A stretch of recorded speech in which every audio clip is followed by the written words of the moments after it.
राम राम, जय जोहार, जय छत्तीसगढ़। मैं गरिमा दिवाकर आप सब उजला प्रणाम करत हूँ, जोहार करत हूँ, नमस्कार करत हूँ। छत्तीसगढ़ की पहली बायोपिक फिल्म 28 जून को रिलीज होते, जेकर नाम है मंद्रा जी।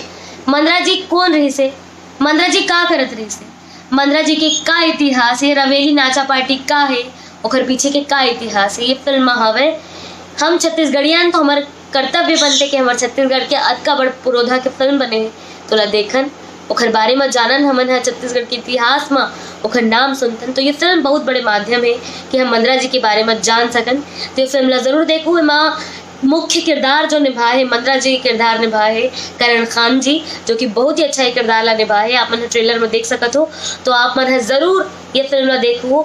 28 जून भुलाहू झन। जय जोहार। मंद्रा जी 28 जून भुलाहू जन। अरे छत्तीसगढ़ के पहली बायोपिक फिल्म है यार। हाँ, और वैसे भी अब बॉलीवुड बदलत तरक्की कर। 28 जून भुलाहू जन।